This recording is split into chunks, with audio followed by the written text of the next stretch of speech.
నమస్కారం, welcome to జనం కోసం జర్నలిజం న్యూస్. హన్మకొండ జిల్లా సాయంపేట మండలం పత్తిపాక గ్రామంలో మెడికల్ క్యాంపు నిర్వహించారు. గ్రామంలో సీజన్ వ్యాధుల పట్ల ప్రజలు అప్రమత్తంగా ఉండాలని స్థానిక వైద్యులు డాక్టర్ శోభ, డాక్టర్ మల్లేశం సూచించారు. గ్రామంలో పలువురికి మలేరియా పరీక్షలు నిర్వహించారు.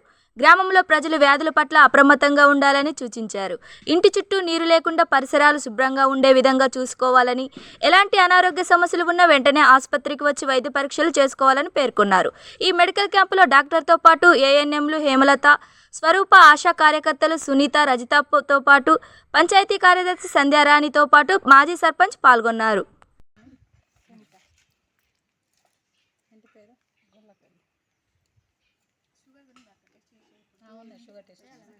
జ్వరం కోసం వచ్చింది, కడుపులో మంట అని వచ్చింది, మోషన్స్ అవుతాయి అని వస్తుంది. ఇంకా ఫీవర్ కేసులకు కూడా టెస్టులు చేస్తున్నాం, మోషన్స్ ట్యాబ్లెట్లు ఇస్తున్నాం. ఫీవర్కు ఆర్డిటీ టెస్టులు చేసి వాళ్ళకు కూడా ట్యాబ్లెట్స్ ఇస్తున్నాం. అమర్స్లీన్, క్లావిన్ ట్యాబ్లెట్లు, పారాసెటమాల్, బీ కాంప్లెక్స్ అవన్నీ ఇస్తున్నాం. హుస్సేన్పల్లి గ్రామంలో ఈరోజు మెడికల్ క్యాంపు అంటే ఫీవర్ కేసులు చాలా ఉన్నాయని మా సిస్టర్స్ వాళ్ళు చెప్పిండ్రు.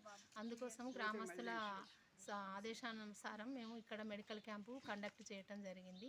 అన్ని డిసీజులకు అంటే ప్రైమరీ వాటికి అన్నిటికీ కూడా అంటే ఫీవర్కి కానీ, మోషన్స్కి కానీ, అల్సర్స్కి కానీ, తర్వాత ఐ డ్రాప్స్ కానీ, ఐ ప్రాబ్లం ఉన్నోళ్ళకి కానీ, ఇంకా ఏమైనా కాఫ్, కోల్డ్ అట్లాంటివి ఉన్నోళ్ళందరికీ కూడా ఇవ్వడానికి వాళ్ళు ప్రథమ చికిత్స కోసం ఇక్కడికి ఈ 3 days నుంచి వర్షాలు పడటం వల్ల రెయినీ సీజన్ ప్రభావంగా వాటర్ కలుషితం అవ్వటం వల్ల ఈ డిసీజులు వచ్చే అవకాశం ఉంది. కాబట్టి అందరికీ ఫీవర్లు ఉన్నాయనగానే ఇక్కడ మెడికల్ క్యాంపు కండక్ట్ చేయడం జరిగింది.